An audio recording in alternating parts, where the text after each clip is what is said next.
wow, this looks, and I was trying to figure out, well, where's all the shouting? Where's all the, didn't hear any gunshots at all. Okay, and I'm watching this, and people are just interacting naturally. I mean, that yeah, it's chaotic, but I was just watching the way people were kind of operating, and there was something going on that I knew I could not understand as a U.S. person. There was some kind of a dance kind of activity going on here, and for me, I'm trying to say, what are my strengths that I can pull from the region that I can help supplement the Lean Six Sigma kinds of things? And this is one of the key things. It's like, you know, people accommodate, and they will go into, you'll go into things more willingly. You don't have to know that you're going to get through the street. You know, there's much more openness there. And so, you know, the key thing is I look at this traffic, and it does look that way, by the way. You know, there are several jokes that you have about Mumbai traffic. They aren't really jokes, they're true. Mumbai traffic signal is, this is a turn signal. Okay. The one that I heard from an Indian friend was that if you're in Mumbai traffic, when you throw your cigarettes out on the street, which is what they do, by the way, is that you have to drop them out edgewise. So, because you remember that concept that you have around here about lanes? Okay. Yep.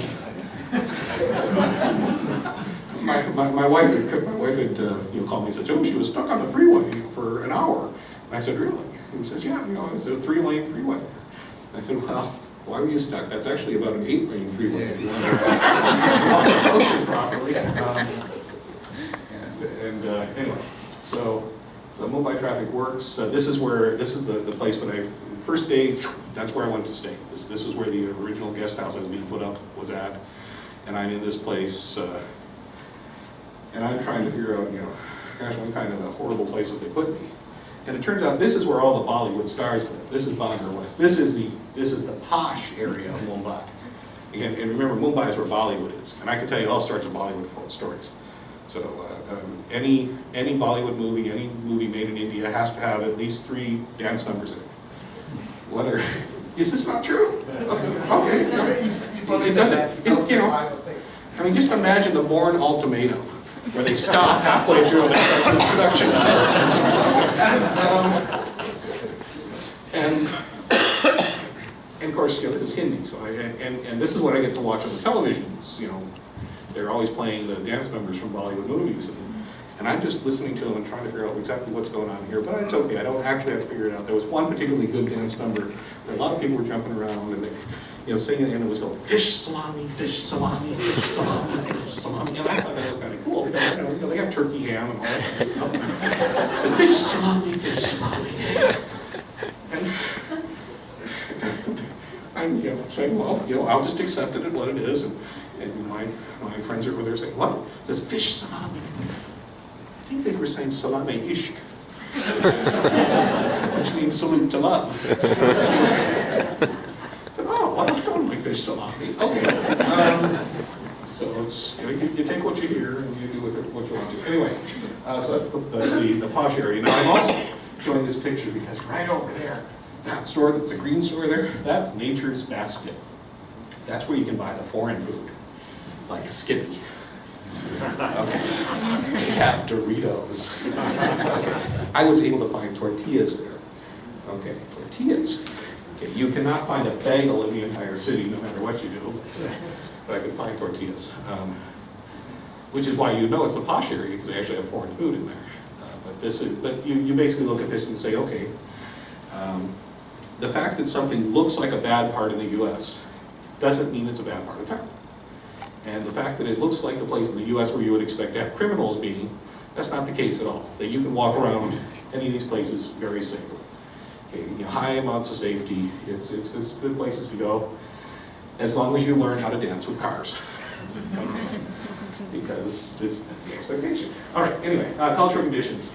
Hierarchy affects everyone. There is a cultural hierarchy that goes on there that is not necessarily very well seen by the folks who are there.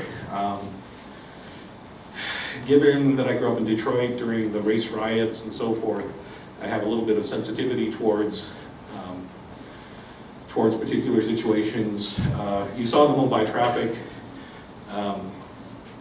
imagine me trying to drive in that, and so I couldn't do that because I just don't have that. And so I do have a driver, and besides which they have the steering wheel on the wrong side of the vehicle. But my driver, good guy. There was one time when I was being dropped off at the place where I was. I said, okay, well, I need to be picked up then. And he used the term, he said, yasa. Okay, and for me, the term yasa has strong cultural orientations towards slavery kinds of things. It's like, okay, this felt very, the whole certain thing makes me very uncomfortable. That there's so much attention to what you're doing, and so just as a U.S. person, I'm having to get used to this. I'm having to learn some symbols. Like I've learned, okay, this means get away, don't try to clear my plate, just something that says, back off. And my own personal space thing, I have to tell people in India things like, the way in which the U.S. was settled.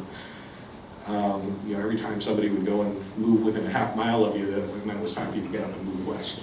There's this whole idea of very wide personal space from a U.S. person, and that's not so much the case in India. So I've had to kind of adjust myself to personal space there, but I'm also just a real bastard about that sometimes, and I don't mean it exactly that way, but I was over in a store looking at, I think I was actually looking at a microwave. I was like praying or something. But anyway, and every aisle in the store has a salesperson who comes up and is doing this. And I sit there and walk over and goes, and I just find this great. And I turned to him and said, "And may I help you, sir?" And he goes, "Oh, geez, he runs off." But I'm just, every so often I take advantage of being American to be a real bastard. Okay.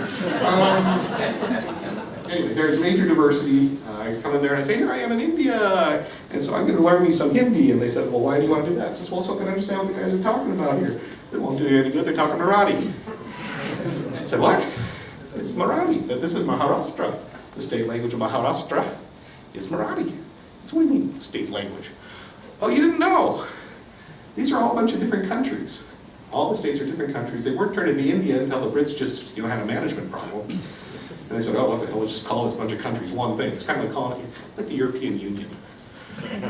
Let's pretend they're all one country. Okay, we'll do that.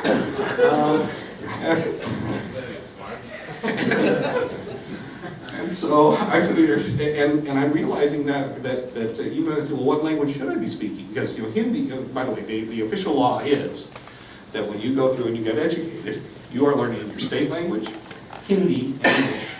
Those are the three mandated languages. Okay. And so I had some friends who were in from Bangalore, grew up in Bangalore, and I'm trying to talk to the cook in the guest house, which is its own traumatic set of stories that are far too long for this. I said, well, can you tell him this? And he says, well, but he speaks Hindi. And I said, well, yeah, can you tell him this? He says, I don't speak Hindi. I said, what? But you grew up in Bangalore. Yeah, so I don't speak Hindi. That it turns out that the actual language that the business folks use, from within India, will be English. That's going to be the conversational language about business. So I was really lucky because I grew up in a place that kind of spoke English.